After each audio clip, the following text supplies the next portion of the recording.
Are rate जिसको कहते हैं, आर जिसको हिंदी में दर कहा जाता है, रेट इंग्लिश में है 8%, और चक्रवृद्धि ब्याज पर जमा की जाती है, चक्रवृद्धि ब्याज पर जमा की जाती है। तो खाते में प्रत्येक वर्ष का मिश्र धन क्या होने वाला है वो ज्ञात करना है प्रत्येक वर्ष। तो टी बराबर हमेशा 1 होगा। टी मतलब होता है समय। तो आपका मूलधन ये रहा, दर ये रहा, समय ये रहा। इंग्लिश में कहते हैं प्रिंसिपल, रेट और टाइम।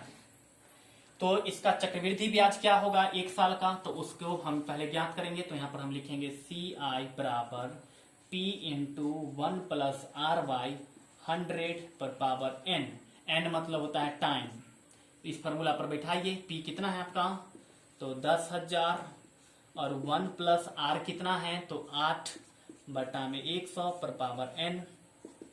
तो ये हो जाएगा आपका 10,000 और ये इसको आप कर लेंगे तो 108। यहाँ पर n के जगह पर कितना है देख सकते हैं 1, तो ये 1, तो ये हो जाएगा आपको इसको जोड़ लीजिए तो 108 बटा में 100, 2 जीरो से 2 जीरो कैंसिल, इस दोनों को गुना कर लीजिए तो 108 पर 2 जीरो, यानी कि उसके खाते में इतना था, अगले वर्ष उसके खाते में इतना हो जाएगा।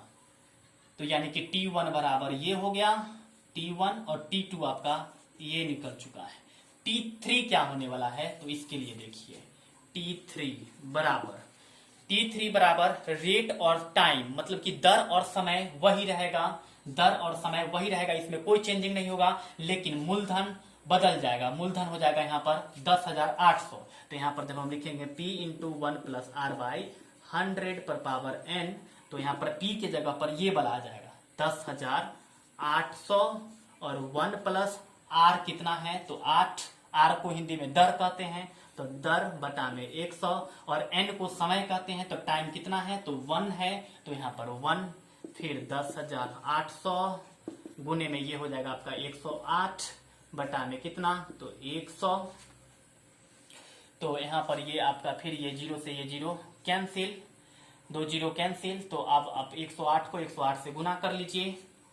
108 को 108 से 4 6 और ये हो गया 8 0 0 0 और इधर 108 4 6 6 1 1, यानी 1 1 6 6 4, ये आपका T3 निकल गया। और इस प्रकार से आप और भी निकालना चाहते हैं, यदि T4 निकालना चाहते हैं तो वहां के लिए P ये होने वाला है। तो यदि और निकालना चाहते हैं तो आप निकाल सकते हैं, हम अभी इतना ही पे छोड़ रहे हैं। अब आपका T1 निकल चुका है, T1 ये रहा जो दिया हुआ था पहले से, T2 यहाँ पर आपका ये निकल चुका है और T3 ये निकल चुका है। अब इसको हम पता करेंगे कि, लेकिन उससे पहले देख लीजिए यहाँ पर देयरफॉर श्रेणी बराबर, श्रेणी क्या होगा, तो पहला 10,000, उसके बाद 10,800, 10,800, उसके बाद 11,664, 664, उसके बाद डॉट डॉट डॉट, उसके बाद हम नहीं निकाले। अब आपको यह पता करना है कि ये श्रेणी जो है क्या एपी में है या नहीं है, और इसके लिए क्या करना पड़ता है ये आपको बहुत ही अच्छी तरह से पता है कि कैसे हम पता करेंगे कि ये श्रेणी में है या नहीं है। तो चलिए हम वो भी करके बता देते हैं, वो भी मत पूछिए। चलिए, यदि आप इसको लिखना चाहते हैं तो आप इसका स्क्रीनशॉट लीजिए या फिर वीडियो को पॉज करके लिख लीजिए, क्योंकि हम अभी दोनों पार्ट मिटाने वाले हैं, दोनों पार्ट मिटाने वाले हैं। चलिए श्रेणी को रहने देते हैं, नहीं तो हम कैसे निकालेंगे सार्वंतर। यदि आपको यह पता करना है कि क्या वह समांतर श्रेणी में है, मतलब एपी में है या नहीं, उसके लिए आपको सार्वंतर डी निकालना पड़ेगा। हम लिखेंगे यहाँ D1 बराबर, जब D1 है तो इधर हो जाएगा A2 माइनस में A1, तो यहाँ पर A2 कितना है, तो देख लीजिए 10,800 माइनस A1 कितना है, तो 10,000, तो दो इसमें से आप घटा लीजिए तो यहाँ पर आपको 800 आने वाला है। फिर D2 बराबर यहाँ पर 2 है तो यहाँ पर 3 होगा, A3 माइनस A3 के बाद कम, A3 से कम A2, तो A3 देख लीजिए कितना है 11,664 माइनस A2 कितना है, तो 10,800, घटा लीजिए 11,664 में से 10,800 घटा लीजिए, 4 6 8 864, यहाँ पर ये 864 हो गया। अब यहीं पे आपका क्लियर हो गया कि D1 आपका 800 आया और D2 आपका 864 आया। इसका मतलब क्या कि यहाँ पर सार्व अंतर बराबर नहीं है, और आपको पता होना चाहिए कि यदि सार्व अंतर बराबर नहीं होगा तो वह श्रेणी एपी में नहीं होगा।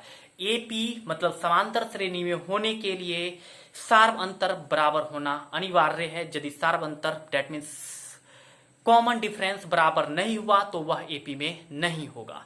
तो यहां पर हम लिख देंगे, हम इसको मिटा रहे हैं, अभी मिटा रहे हैं, देख लीजिए। यहां पर हम लोग लिखेंगे therefore D1 is not equal to D2, अर्थात ये श्रेणी एपी में नहीं है। हो गया आपका क्वेश्चन नंबर 1 पूरी तरह से कंप्लीट। और हम फिर से एक बार बोलेंगे कि क्वेश्चन को देख करके डरिए नहीं, समझिए, क्योंकि आपको सिर्फ यही एक क्वेश्चन था जो आपको इतना थोड़ा सा हो सकता है कि डरा सकता है, लेकिन डरना नहीं है, क्योंकि हम बहुत ही तोड़ के बताए हैं। आप सभी आदमी को समझ आ जाना चाहिए। और यदि समझ में आ गया होगा तो आप लोग मुझे यस सर बोलेंगे कि यस सर टोटल समझ में आ गया, हम समझ जाएंगे। आप लोग को लिखना है यस सर टोटल समझ में आ गया, मतलब कि हम समझ जाएंगे कि चारों क्वेश्चन आपको समझ में आ गया। और इस वीडियो में इतना ही रहने देते हैं। नेक्स्ट वीडियो में हम क्वेश्चन नंबर 2, 3, 4 के साथ हाजिर होंगे। इस वीडियो में इतना ही, तब तक के लिए बहुत बहुत धन्यवाद।